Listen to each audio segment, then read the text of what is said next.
क्या आपने कभी सोचा है कि नागा साधु बनने की प्रक्रिया इतनी रहस्यमयी और रोमांचक क्यों होती है? पहाड़ों में बसे इन संतों का इतिहास, उनकी परंपराएं और उनकी असाधारण जीवन शैली सदियों से लोगों को आकर्षित करती रही है।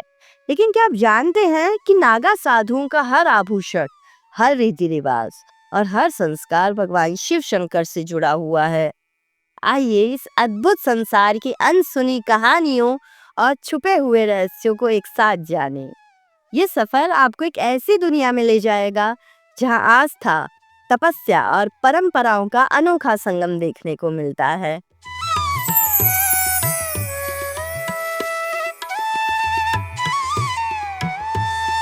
चलिए साथियों, सबसे पहले समझते हैं कि नागा शब्द आया कहाँ से।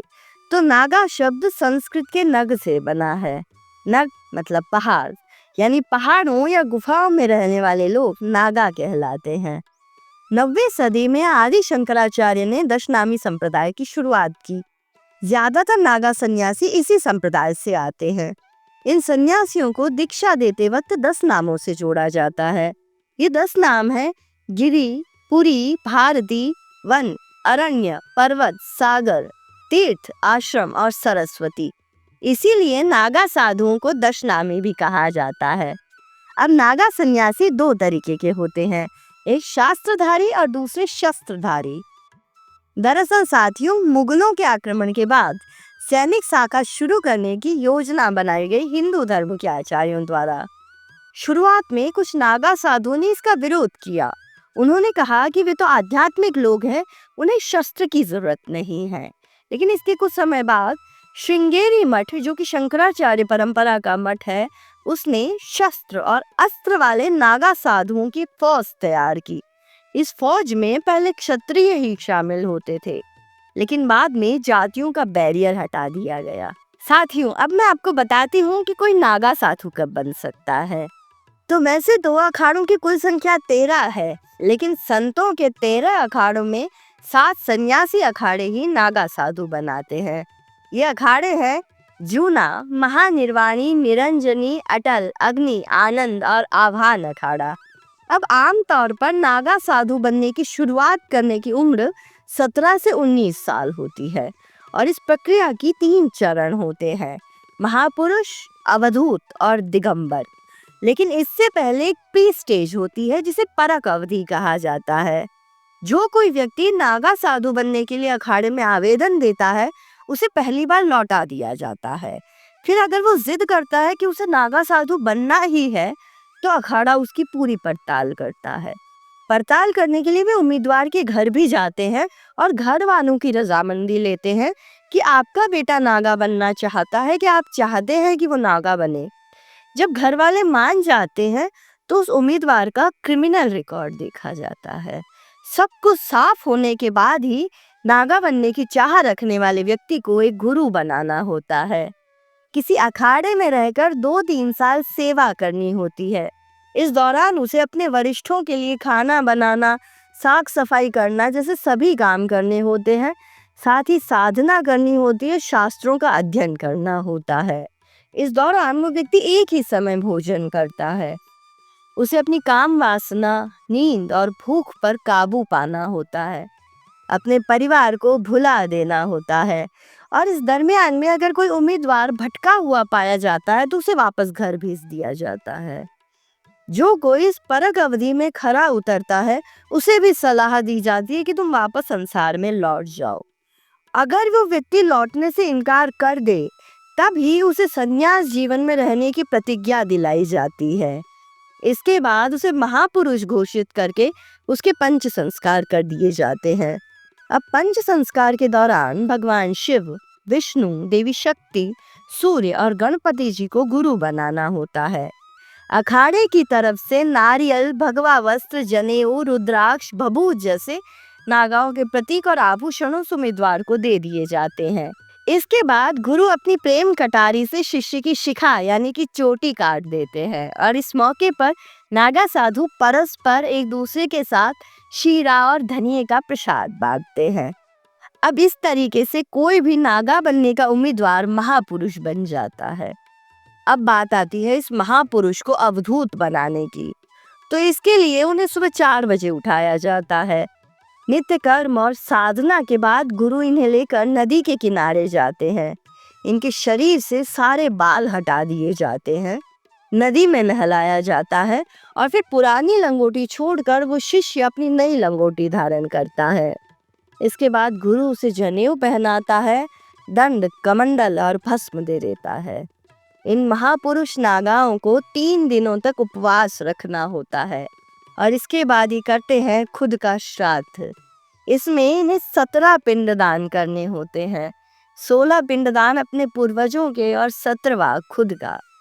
और इस तरीके से वे सांसारिक बंधनों से मुक्त हो जाते हैं और अपना नया जीवन उन्हें मिल जाता है नदी के किनारे, और यहाँ से वो अखाड़े में आते हैं। इसके बाद आधी रात को विरजा यानी कि विजय यज्ञ किया जाता है। गुरु एक बार फिर महापुरुष से कहते हैं कि तुम चाहो तो सांसारिक जीवन में लौट जाओ, और उसके लौटने से इनकार कर देने के बाद ही अखाड़े के आचार्य, महामंडलेश्वर या पीठाधीश्वर उसे गुरु मंत्र देते हैं। इसके बाद वो सन्यासी धर्म ध्वजा के नीचे बैठता है, ओम नमः शिवाय का जाप करता है। अगले दिन सुबह 4 बजे उस महापुरुष को गंगा तट पर ले जाया जाता है, जहां वो 108 डुबकियां लगाता है। इसके बाद वो अपने दंड और कमंडल का त्याग कर देता है और फिर वो अवधूत सन्यासी हो जाता है। इस 24 घंटे की प्रक्रिया में उसे उपवास रखना होता है और अवधूत बनने के बाद बात आती है दिगंबर होने की। तो दिगंबर होने की दीक्षा शाही स्नान से एक दिन पहले होती है, जो कि बेहद कठिन संस्कार होता है और इस दौरान बहुत गिने चुने साधु ही मौजूद रहते हैं। दिगंबर की दीक्षा लेने वाले उम्मीदवार को अखाड़े की धर्म ध्वजा के नीचे 24 घंटे बिना कुछ खाए पिए व्रत करना होता है। इसके बाद उसका तंग तोड़ संस्कार किया जाता है। इसमें सुबह 3 बजे अखाड़े के भाले के सामने आग जलाकर अवधूत के सर पर जल छिड़का जाता है और उसके जननांग की नस खींच दी जाती है, जिससे कि वो साधक नपुंसक बन जाता है।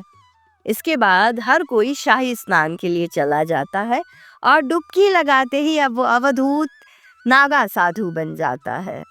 साथियों, यहाँ आपको बता दूं कि महिलाएं भी नागा साधु बनती है। महिला नागा साधु को नागिन, अवधूतनी या माई कहा जाता है और ये वस्त्र धारण करती हैं। हालांकि कुछ चुनिंदा महिला नागा वस्त्र त्याग कर भभूत को ही अपने कपड़े बना लेती है। और जूना अखाड़ा देश का सबसे बड़ा और सबसे पुराना अखाड़ा है और ज्यादातर महिला नागा इसी से जुड़ी हुई हैं। इसके अलावा आह्वान अखाड़ा, निरंजनी अखाड़ा, महानिर्वाण, अटल और आनंद अखाड़े में भी महिला नागा है। जो सबसे सीनियर महिला नागा सन्यासी होती है उन्हें श्रीमंत कहा जाता है, और जो महिला श्रीमंत के तौर पर चुन ली जाती है उसे शाही स्नान वाले दिन पालकी में घाट पर ले जाया जाता है।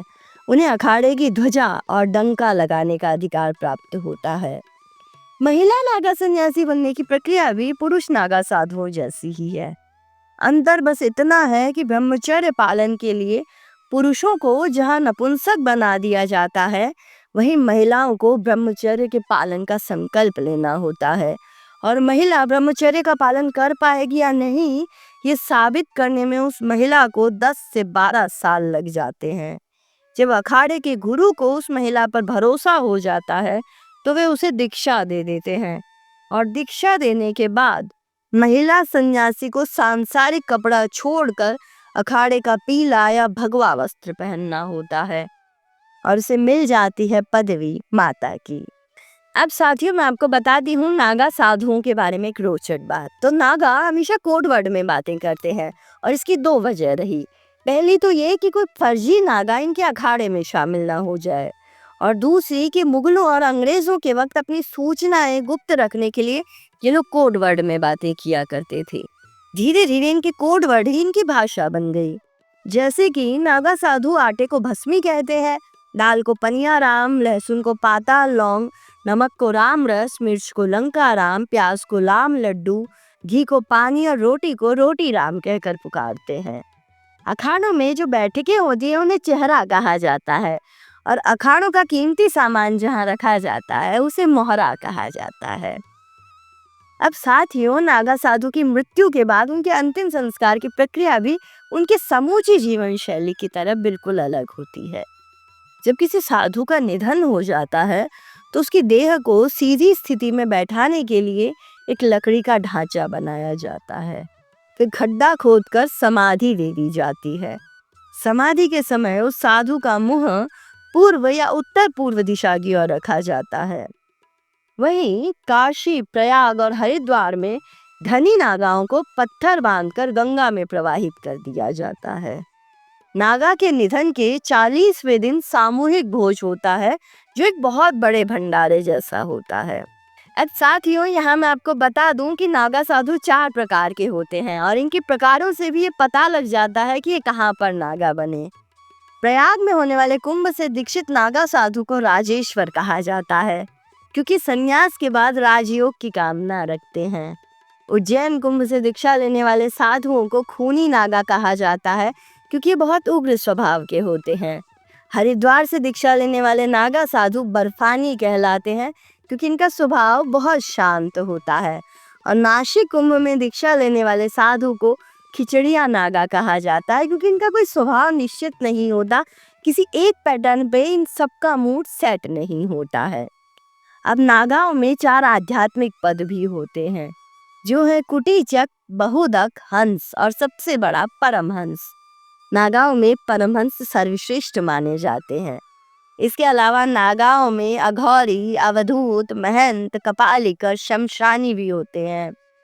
नागाओं में दीक्षा लेने के बाद साधुओं को उनकी वरीयता के आधार पर पद भी दिए जाते हैं, जैसे कि कोतवाल, पुजारी, बड़ा कोतवाल, भंडारी, कोठारी, बड़ा कोठारी, महंत और सचिव। और सबसे महत्वपूर्ण पद इसी सचिव का होता है। तो साथियों, नागा साधुओं की इस रहस्यमयी दुनिया ने आपको कितना रोमांचित किया?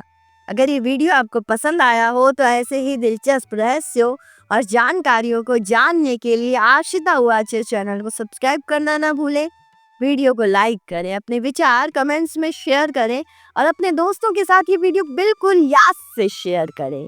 जुड़े रहें इस अद्भुत सफर में, जहां हर कहानी, हर एपिसोड में छुपा है एक नया रहस्य। जल्द लौटती हूँ, जल्द मिलती हूँ। नमस्कार।